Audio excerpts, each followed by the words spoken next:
Voilà, bonjour à tous, et merci de regarder peut-être cette vidéo. Ça fait longtemps qu'on n'en a pas fait.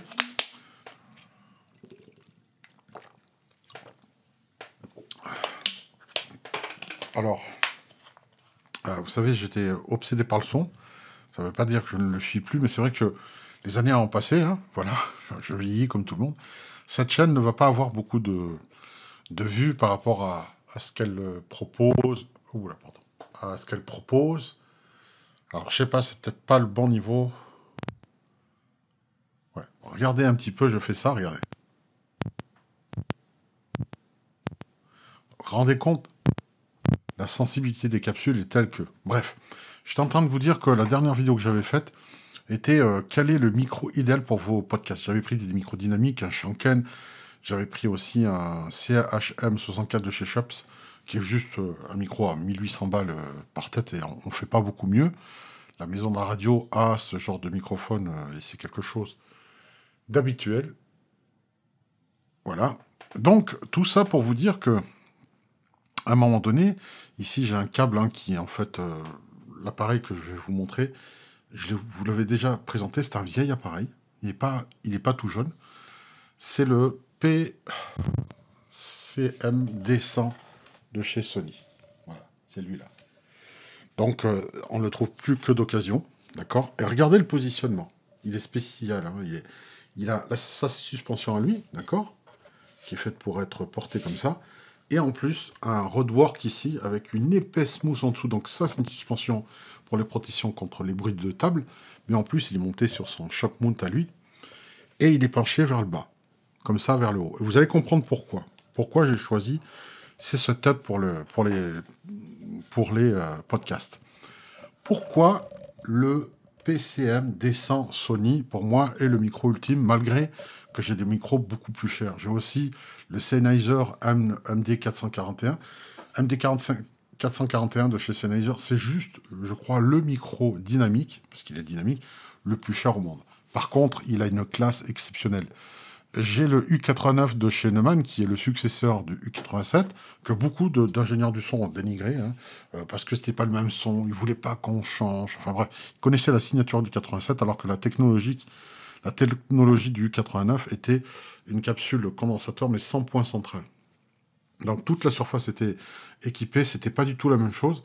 Le son était différent, mais très classe. Vraiment, les vrais connaisseurs, en fait, disent que le 89 est bien supérieur, parce que déjà, il est sorti après, et c'était normalement un successeur qui a été, par habitude, voilà, sonore, a été dénigré. Eh bien, souvent, celui-ci est comparé au U87, mais en version dynamique, parce que c'est le seul micro qui a une bande étendu vraiment, il a un son aussi classe et aussi neutre, reposant qu'un U89. Il est dark, il est pas, avec lui, pas de sibilant, c'est tout possible. C'est un super dynamique. Vraiment, c'est une bombe. Voilà. Moi, j'utilise pas le filtre qui va booster les aigus. Et par contre, j'utilise le filtre coupe-bas qui est hyper efficace et qui est à l'origine, avant même le filtre coupe-bas des enregistreurs ou quoi, permet d'avoir un très bon son.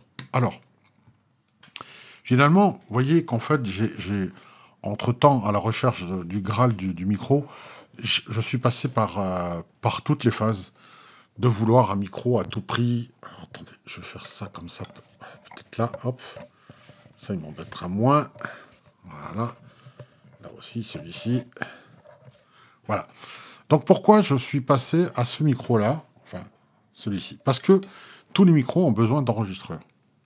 Et ça, c'est un micro et enregistreur. Et on sent bien que le son est très bon de ces capsules. C'est des capsules pas 10 mm, mais 15 mm. Ce qui va très bien, c'est du small diaphragme. On n'est pas non plus dans une basse drum. Et pourquoi vous allez voir ce positionnement-là?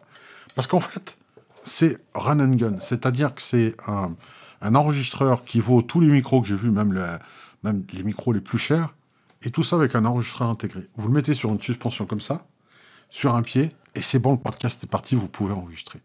Donc vous avez tout à l'intérieur, c'est-à-dire des bons micros que je n'ai pas positionnés en XY, je n'ai pas carté, hein, j'ai mis central comme ça pour que les deux micros se centrent sur ma voix. Pour faire du podcasting, il n'y a rien de mieux parce que un pied, l'enregistreur, j'allume c'est sur pile, il n'y a pas besoin de brancher ou quoi que ce soit. J'ai mis un casque, mais là, c'est pour les besoins. Alors, non seulement il y en a deux, il y a un fil pour le casque, il y a une sortie line in output indépendante du casque pour rentrer dans la carte son, en tout cas de ce qui enregistre. Donc, ça me permet de faire un enregistrement comme ça, séparé au niveau ligne, indépendamment de ça. Je vous ai dit tout à l'heure, regardez. Et je vais doucement, hein. Je fais pas. Vous entendez rien que le souffle, à tel point il est sensible, à quel point ces micros sont sensibles. On sent vraiment que c'est une qualité professionnelle, un broadcast. Avec ça, vous pouvez tout enregistrer vraiment. Et c'est peut-être ce qui est reproché, en tout cas, à cet enregistreur-là. Il est reproché qu'il n'a pas d'entrée XLR ou quoi que ce soit, mais normalement, c'est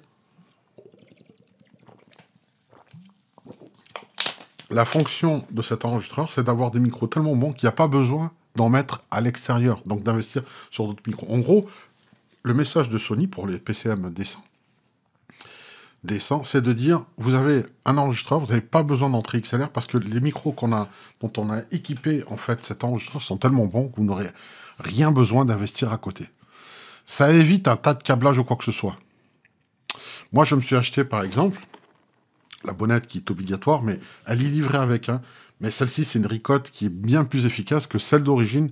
Franchement, elle protège contre les petites brises, mais dès que vous popez dedans, ça pop dans tous les sens. Et puis, vous avez, en fait, moi je l'achète chez AliExpress, tant qu'à faire, vous avez en fait la pochette qui va exactement pour ça, qui est tout emmitouflée. À l'avantage, vous pouvez mettre la télécommande et le récepteur infrarouge de cette télécommande qu'on branche dessus. Et en fait, c'est pour éviter, quand on met pause, qu'on entend tac, tac, carrément avec toute la caisse qui bouge avec, on entend le bruit métallique des petites lamelles, micro-lamelles qui se tordent à l'intérieur. En plus, comme il y a une fonction pour marquer les marqueurs, là aussi, j'étais un peu déçu parce que ce sont des marqueurs propriétaires à Sony. C'est pas lisible dans tous les éditeurs audio. On voit pas les marqueurs en disant là c'est important, là c'est pas important. À chaque fois on se dit ça. Les marqueurs permettent de chapitrer en live pendant l'enregistrement des choses plus ou moins importantes qu'on a à dire ou à faire dans les notes. Et là, ce qui se passe, c'est qu'aujourd'hui, je voulais insister sur ce côté instantanéité sans sacrifier à la qualité, d'accord ? Et pourquoi le mettre haut sur cet appareil précisément ? Pour moi, c'est un peu le setup ultime et compromis qui est fait pour tout. Enfin, il y a quasiment zéro compromis.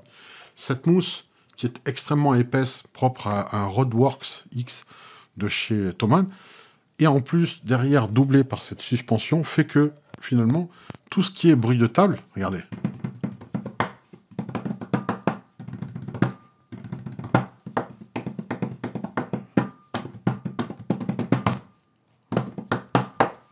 Vous entendez le bruit de la table, mais pas les coups qui viendraient taper directement. Parce qu'il y a une double suspension. Celle du pied et celle du support, en tout cas ici, qui est une suspension, vous voyez, qui permet de minimiser en fait les bruits. Voilà. Donc, là où je voulais en venir avec cet enregistreur et voilà, on va dire ce setup-là, ça permet de se passer de tout le reste. Il n'y a pas de câblage, il n'y a pas on met un pied, on met un micro, on visse une pince, on met un câble pour mettre sur l'enregistreur, on enregistre sur l'enregistreur, enfin, et on branche le casque sur l'enregistreur. Là, tout y est. Vous avez le micro, l'enregistreur, vous avez la suspension que vous mettez avec, le tout sur un pied qui lui-même va avoir une autre suspension. Donc c'est doublement bien suspendu, bien isolé, et ça vous permet de faire votre enregistrement one shot, quoi. Faites go, vous faites enregistrer et vous enregistrez. Alors pourquoi j'ai choisi le PCM décent de chez Sony ? Déjà parce que je l'ai, déjà parce que il est excellent. Donc c'est le meilleur enregistreur encore aujourd'hui, vraiment. Hein. Même les enregistreurs de dernière génération ne lui arrivent pas à la cheville. En termes de ratio, de qualité sonore, il y a des gens, je vous le dis, un avis en particulier sur Audio Fanzine, où le gars a un U47 de chez Neumann, un U47, quand même je ne sais pas si c'est pas 14 000 € le micro. C'est un des micros les plus chers au monde de studio. Il en a un. Il a fait une comparaison. Il a dit, je préfère quand même mon U87. Mais par contre, si je dis rien et que j'enregistre avec celui-là, le Sony PCM D100, eh bien franchement, ils vont pas vraiment voir la différence. Il faut vraiment avoir une oreille très fine, mais en mixage, en dépannage, à un moment donné, il l'a fait parce qu'il était en extérieur, qu'il n'a pas pu prendre son micro, je sais pas quoi, il avait expliqué un truc comme ça. Et voilà, il dit franchement, entre les deux, on se demande pourquoi il y a autant d'écart au niveau du prix. Bref. Le fait est que ce micro marche très bien. Maintenant, vous allez dire, mais Didier, tu l'as pas placé bizarrement, tu as fait comme ça. Pourquoi? Est-ce que tu as peur des pop-up? J'ai la moumoute qui va avec, ça va très bien. C'est juste que le positionnement, et c'est de cela, c'est l'objet, et ça sera certainement la dernière vidéo que je ferai sur cette chaîne, en tout cas, privée, c'est le fait de... En fait, le positionnement du micro est très important. C'est pas la peine de parler, là, au niveau de l'empan de la main, ça c'est un empan, je suis à peu près à 20 cm. C'est à peu près 20 cm. En fait, si vous voulez, ici, je peux pas avoir plein 4, donc je suis à peu près à 20... Allez, moins de 30 cm, 25 cm. Ce qui est bien. Mais le fait que ce soit comme ça, vers le haut, c'est pas pour rien. Alors, historiquement, si vous regardez des vidéos avec des studios d'enregistrement, le micro est suspendu vers le haut. Et les chanteurs chantent vers le haut comme ça. C'est pas pour rien. C'est pas juste pour faire classe, c'est pas pour faire style. L'un des premiers à l'avoir fait, c'est Frank Sinatra. Et Frank Sinatra, en fait, c'est le fait que, si vous voulez, les micros étaient à lampe. Donc, quand on mettait le micro comme ça, la lampe était en dessous, elle chauffait, la chaleur montait et, en fait, avait tendance à chauffer la capsule qui se mettait à gondoler. Ça distendait, en tout cas, les micros en mylar, souvent en plastique ou autre. Donc, la chaleur de la lampe qui était dans le corps, vers le bas, donc, imaginez-vous, hein, je mets le micro comme ça, voilà, c'est un micro à lampe, on est dans les années 50-60, la lampe, elle est là, dans le corps, ici. La chaleur monte dans la grille à l'intérieur où il y a le micro. Vous imaginez la chaleur infernale, ça grillait les capsules. Donc, ce qu'ils ont fait, c'est qu'ils ont fait comme ça.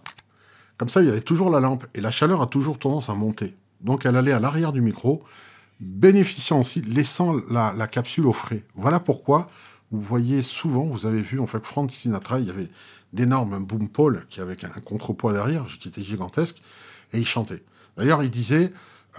même quand il se plantait, c'était tout l'orchestre qui recommençait. Alors, il y avait déjà, à l'époque de Frank Sinatra, des multipistes. Il pouvait enregistrer l'orchestre à part et sa voix après.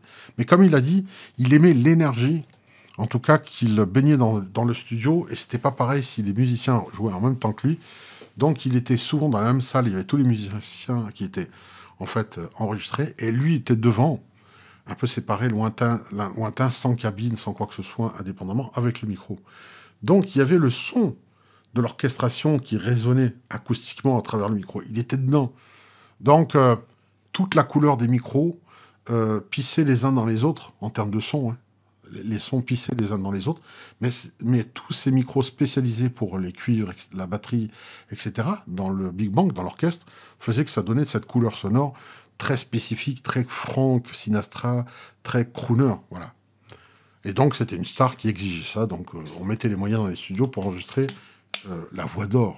Hein, on appelle ça la voix d'or.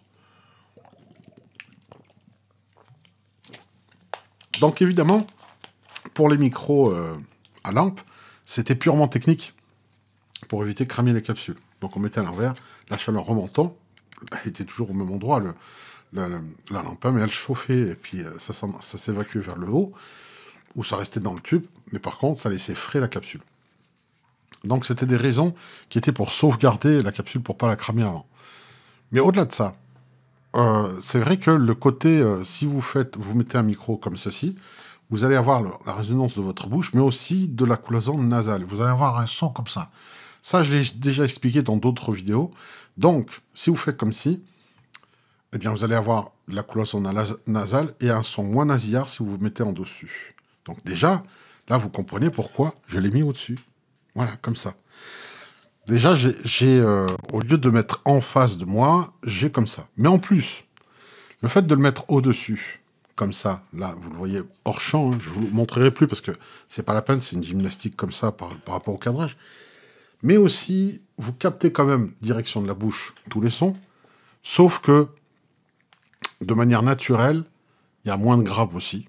Parce que quand un micro est comme là, votre voix rebondit sur la table, quand vous êtes en podcast, et revient un peu à l'arrière. Et donc, il y a une espèce d'écho et de phasing qui peut s'opposer au niveau des sons graves. Pardon.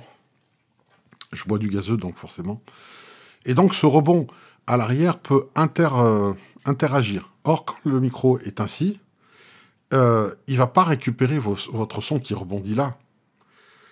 Il va réceptionner les réflexions des murs environnants. Mais étant donné qu'ils sont beaucoup plus loin et le plafond est beaucoup plus haut, le retour est beaucoup plus faible. Moins d'effets de phasing, moins de problèmes d'acoustique. Bref, ça fonctionne mieux. Voilà. Ça, c'est la deuxième raison. Donc, ça chope moins l'acoustique de la pièce comme ça. Ça permet d'avoir un contrôle des graves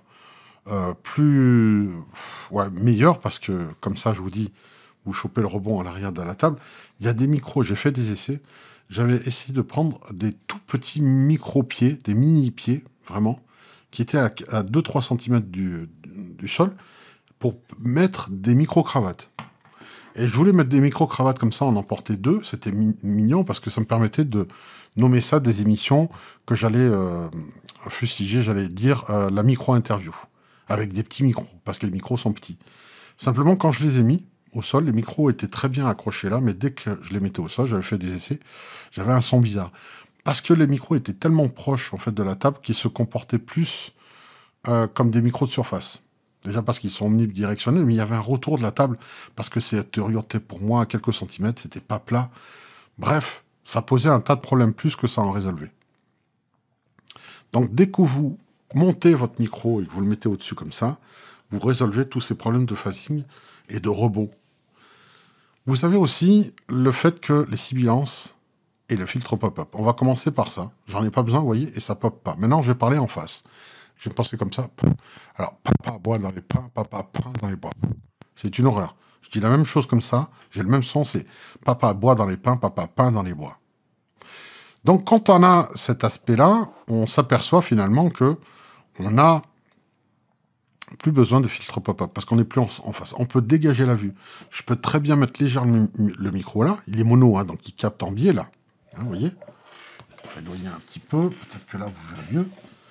Voilà. Donc là, il va... J'aurais dû faire ça depuis le début. Je suis idiot. Là, on peut avoir une feuille A4 en train de lire son script, ou une tablette dessus pour faire, par exemple, un livre audio ou quoi que ce soit en voix off. Et ça dénature pas le son pour autant. D'accord? Donc déjà, problème acoustique et de réflexion, parce que là, je suis dans une cuisine, ce qui est vraiment pas idéal. Hein. Et ça le fait, ça fonctionne.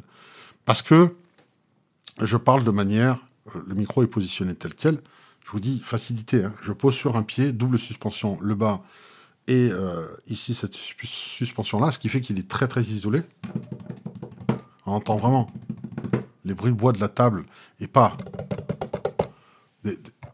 des bruits de ce type-là, parasite. Pas besoin de filtre anti-pop. J'enregistre, c'est one shot, c'est run and gun, hein, voilà, ça marche super bien. C'est du Sony, c'est le PCM décent, donc qui est juste exceptionnel avec des capsules de 15 mm chacune. Et là, j'ai mis le filtre bas 75. Voilà. Donc, je vais mettre à 150 Hz. Désolé. Voilà. Donc là, ici, j'ai maintenant...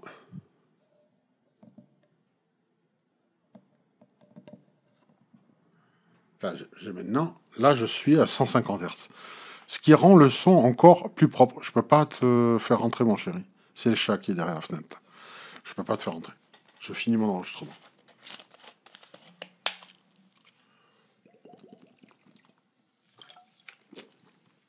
Et donc, ce que j'étais en train de vous dire, les avantages sont multiples. Ils sont le fait que je n'ai plus besoin de filtre anti-pop et surtout pas de DSR et de anti-respiration lorsque vous êtes pendant le traitement. Alors pourquoi je vous dis ça? Parce que le fait de parler, de faire... Bon, alors hier, j'étais à... Maintenant, si je mets en face, je regardais. Là, j'étais hier en train de respirer.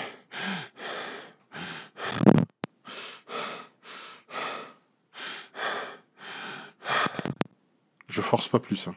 Je vous dis simplement que quand on se met en face, la respiration est beaucoup plus captée. Donc quand vous parlez, vous avez le son qui est capté au-dessus, par-dessus, mais sans le souffle. Que quand c'est en face, vous entendez tous les micros. Et en plus de là, parce qu'il n'y a pas de pop-up, mais vous entendez les moindres micro-respirations, vous sentez le son avec de l'air. Alors que là, vous sentez le son, mais sans les micro-respirations. Les bruits de bouche aussi sont atténués quand vous positionnez le micro ainsi. Si je fais ça, genre, vous entendez. Maintenant là, vous entendez beaucoup moins que... Vous voyez, il y a beaucoup moins de bruit de bouche. Donc il y aura moins de risques, si vous vous hydratez bien, que vous buvez bien, de problèmes de bruit de bouche. Donc vous avez quasiment plus de bruit de bouche. Vous n'avez plus de bruit de respiration et vous n'avez pas de de-essing à faire. Le de-essing, c'est les S et les cheveux. Quand je parle de serpent et de cheveux. Serpent, cheveux. Serpent, cheveux. Serpent, cheveux. Vous voyez la différence? Serpent, cheveux. Serpent, cheveux. Pardon. Excusez-moi, c'est horrible. Bon, voilà. Donc, plus de besoin de filtre pop-up, plus besoin de traiter les bruits de bouche, plus besoin de DSR, et en plus, vous avez un meilleur son parce que vous n'avez pas la cloison nasale en plus, hein, qui résonne par le nez et qui descend. En plus du filtre en peine qui est le rebond de la table quand le cul du micro est trop proche de la table, parce que, voilà, vous avez tous ces avantages-là lorsque c'est ici. Là, j'ai eu envie de faire en fait cette vidéo. C'est pas compliqué. J'ai mis mon téléphone en enregistrement. J'ai mis l'enregistreur PCM D100 de chez Sony. J'ai mis enregistrement, j'ai réglé un petit peu le gain et puis basta, c'est parti. Vous voyez, c'est le côté run and gun. Donc pour moi, c'est un peu le truc ultime parce que lorsqu'on veut faire une voix off, souvent, lorsqu'on entend la radio et tout, ça fait radio. Par contre, on aimerait avoir le son des films. Vous savez, les doublages de films, quand on regarde les dessins animés, les films ou quoi que ce soit, c'est pas un son radio. Et vous savez pourquoi? Ben, je vais vous dire. Parce qu'ils parlent pas à quelques centimètres du micro. Souvent, il y a la barre qui est devant, là, où les différents acteurs se présentent pour faire ce qu'on appelle la bande rythmo et faire le doublage en français ou quelle que soit la langue, hein, si c'est un film américain qui traduit en anglais, en américain, un film italien, allemand ou autre, ou français, les doubleurs de voix, en fait, se présentent à la barre et le micro est assez loin et haut. Il est positionné en haut et assez loin. Parce que la distance de l'air est déjà un compresseur. Donc ça évite de traiter aussi en compression. L'acoustique aussi est très très bonne. Donc ils peuvent se permettre ça. Les micros sont sensibles, l'acoustique est bonne. Le micro est plutôt distinct et vers le haut pour éviter tous ces trucs de closer nasal. Ce qui fait qu'on n'a pas du tout le son radio qui est tout le contraire. Où le mec est quasiment avec un gros casque et là mixé là. Eux, ils n'ont pas de casque. Ils n'ont pas de casque, ils sont libres et ils parlent librement. Ce sont des comédiens. Les comédiens voix off vont jouer l'action, vont la jouer. Vous voyez, dès que je me lève comme ça, tout de suite ça pop. Donc si je parle de la manière comme ça ou comme ça, on entend franchement tout aussi clair avec les sibilances en moins, le popping en moins, les respirations qui sont franchement atténuées. Donc il n'y a pas besoin de faire ce qu'on appelle un debreath. Breath, c'est la respiration. Donc il y a des plugins comme ça qui repèrent la respiration et qui la réduisent. Il n'y a pas besoin de de-essing, il n'y a pas besoin de faire du dépopping, parce que voilà, pas de pop, etc. Le positionnement est donc idéal et nécessaire qu'il soit fait ainsi. Et là, je suis plutôt dans le positionnement du micro des doubleurs de films qui vont parler naturellement avec un son naturel et pas un son collé comme ça au micro. C'est pas très naturel la radio en fait. Là, on est dans un discours, on est dans un film, on regarde, le gars dit mais pourquoi tu l'as tué? Pourquoi t'as fait ça? Pourquoi t'as fait ci? On est dans l'action. Donc, ils peuvent pas être devant parce que les comédiens voix off n'arrêtent pas de bouger, de gigoter. C'est pour ça qu'ils mettent le micro loin, pour avoir une espèce de cardioïde large en termes de captation. Parce que quand vous voyez les doubleurs, quelquefois, ils s'amusent, ils bougent, ils sautillent derrière la barre, et ça bouge de 50 cm. C'est énorme, en fait. Donc, ils sont obligés de mettre loin pour que la captation soit globale, très large, pour que quand ils bougent la tête comme ça, là, on voit déjà que au niveau de l'acoustique, ça change. Vous voyez? Donc, je reste en face dans l'axe de ce qui est capté. Mais tout ça m'évite de tester, de devoir traiter le son outre plus que de raison. Là, je suis en coupure à 150 Hz dans les graves, c'est ce qui suffit amplement, puisqu'en plus, en éloignant comme ça, si vous coupez pas plus haut, en fait, le filtre coupe bas, vous allez vous choper la climatisation et plein de conneries comme ça qui ne servent à rien. Là, on est plus dans le son de conversation naturel, normal, qui est capté un peu comme à la façon du cinéma. Voilà, tout simplement. Le cinéma a cet aspect-là, déjà au niveau de la prise de son, de faire quelque chose de naturel. Distance, hauteur, on évite la cloison nasale, il n'y a pas de fil pop-up. Ils n'en ont pas, hein. Ils peuvent pas. Ils sont pas comme en studio, proches à 2 cm du micro. Ils sont loin, je vous dis, sur une barre, en train de lire. Le micro est en haut pour des raisons, pour pouvoir lire, en tout cas, la bande rythmo. Donc il ne faut pas que le micro leur gêne la vue. Alors, il dit quoi le... Attends, qu'est-ce qu'il raconte le... Non, on ne peut pas. Donc, ça peut pas être bas comme ça en plein milieu. Oui, alors, oui, oui, John, comment on a fait pour arrêter ce gars-là? On recommence. Non. Donc, on monte le micro, il est hors champ. Là, on voit, et là, il parle. Éviter la cloison nasale, le son de la cloison nasale, éviter le filtre pop-up, éviter le dessing, et éviter trop de compression, puisque le micro est plutôt loin. Vous voyez, là, je le mets comme ça, loin. Donc, pas besoin de le mettre très, très haut, hein. Mais du moment qu'il est loin, ça dégage la vue pour qu'il puisse regarder la bande rythmo. Voilà le secret, en tout cas, du son obtenu des voix de doublage. Elles sont nickel. Moi, quand j'entends une voix de doublage, c'est vachement reposant. C'est pas du tout coloré comme en radio. C'est une voix, ce qu'il y a de plus naturel. Parce qu'en général, dans le cinéma, ils traitent très peu les voix. Donc, ils les prennent au nature au possible, vraiment, pendant la prise de son, donc avec un micro perche, pour les micros originaux. Donc là aussi, on est dans un micro-perche, c'est comme ça un micro-perche, et c'est hors champ. C'est au-dessus. Hein, vous avez remarqué? C'est positionné au-dessus des acteurs, des comédiens, sur les scènes de tournage. Donc pour respecter en tout cas cette signature sonore qui fait que c'est fait au-dessus, et que ça se son naturel, hein, la voix se porte et va s'évacuer un peu de manière omnidirectionnelle, et le micro juste au-dessus va capter la cloison nasale en moins, le de-essing en moins, le popping en moins, tout ça en moins. Et à la limite, ils vont avoir une fourrure au-dessus pour protéger contre les vents si c'est un tournage en extérieur en plus. Donc si vous voulez reproduire ce son au niveau podcast pour avoir un son cinématique le plus proche possible, eh bien, vous savez comment faire maintenant. Voilà. Vous imitez les mêmes conditions que de doublage sonore ou d'enregistrement cinématographique. Moi, pour le coup, j'ai la chance d'avoir le PCM décent de chez Sony qui me permet d'avoir... Malgré tous les bons micros que j'ai, tout le câblage et tout. Et quand j'ai envie de faire quelque chose, je mets sur le pied, je mets en enregistrement et paf, ça enregistre. Après, au niveau de la vidéo, après, je fais une synchro avec un clap de début et de fin, et puis c'est tout. Je pourrais continuer comme ça à parler beaucoup de son, mais je crois que j'ai dit le principal. Voilà, j'espère que vous appréciez cette vidéo. Je sais que là, c'est une chaîne privée et qu'il y aura peut-être une centaine de personnes qui verront, peut-être même pas, peut-être 20, 30. Mais si ça vous permet, à vous, ceux qui passent par là, d'apprécier, en tout cas, c'est pas un cours, hein, c'est juste des suggestions, mais je vous apporte mon expérience d'ingénieur du son, d'années de travail de recherche, et finalement, j'ai fait le tour, la boucle. Hein. C'est-à-dire que je suis passé par des étapes de recherche du Saint Graal, du son parfait, du son unique, du son exceptionnel, etc. Pour moi, je pensais que c'était les micros, puis après j'ai compris que c'était l'acoustique.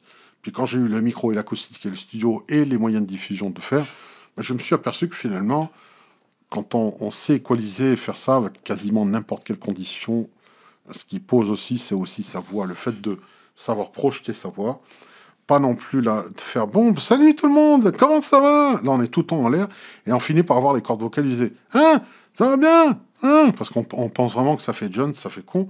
On va pas non plus la jouer à l'américaine. Ouais, vous comprenez. Parce que là aussi, on force dans les graves. Et ça va nous obliger peut-être à avoir un peu plus de charisme artificiellement. Simplement, on peut pas tenir la route tout le temps. Là, c'est ma voix naturelle. Et c'est ce qui va me permettre d'avoir une projection maximale de la voix et surtout une utilisation de fond. Je vais pouvoir l'utiliser longtemps, beaucoup et parler longuement avec sans me fatiguer. Imaginez-vous un conférencier qui a quasiment une conférence tous les 12 jours à travers la France, à travers l'Europe, à travers même le monde. Eh bien, quelqu'un qui a tendance à être dans les hauts perchés aigus ou à forcer la voix va avoir une respiration courte. Si c'est dans le grave, c'est pareil. À un moment donné, ça va abîmer les cordes vocales. Ce conférencier-là, il va être coaché pour lui dire prenez une voix naturelle. Hein. Cherchez pas à chercher style, une voix plus grave ou plus aiguë, plus dynamique. Ne forcez pas. Parlez naturellement, comme si vous parliez à un ami que vous invitez comme ça à dîner avec vous pour refaire, parler du bon temps, etc. Faites en sorte de parler de ça. Et à ce moment-là, ben, vous aurez tout le loisir de présenter, autant de conférences que vous voulez, comme si à chaque conférence, vous étiez en face de cet ami, ou vous changez d'amis, hein, si vous voulez. Vous mettez un autre pote, une autre amicalité, parce que des amis, on n'en a pas beaucoup. Mais mettez quelqu'un d'autre, vous imaginez, vous parlez avec lui.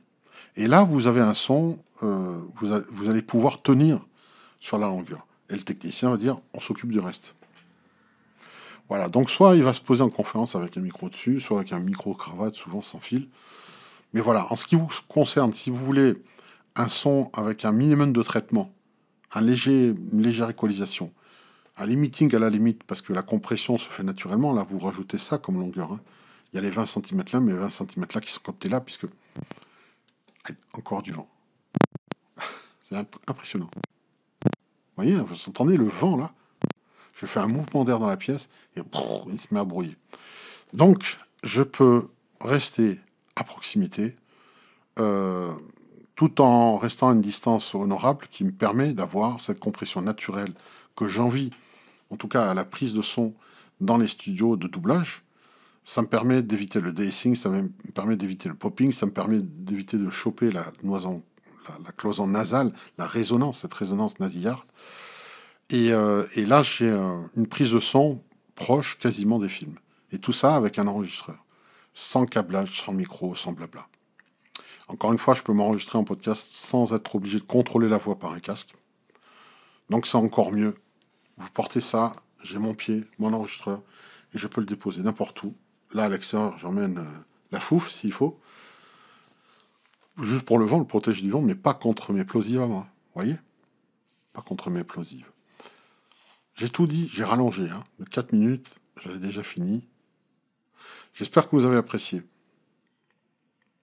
Je pense que c'est l'une des dernières vidéos, malheureusement, que je ferai. Après, je ne peux pas vous apporter bien plus. Hein. Que vous dire, mis à part que j'ai eu beaucoup de plaisir à entretenir cette chaîne. Mais voilà, les vidéos se faisaient de plus en plus espacées, de plus en plus rares.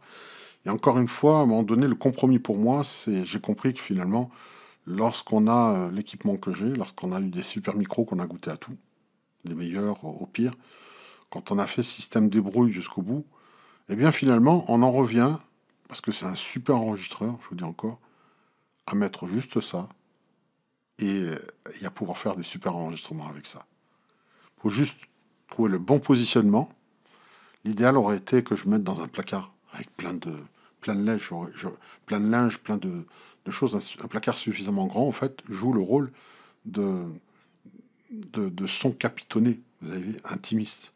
Et vous obtenez quelque chose d'encore mieux, parce que là, il y a du bruit, il y a la circulation à l'extérieur, il y a la ventilation, de la VMC, il y a plein de choses comme ça. Merci à vous. Au revoir.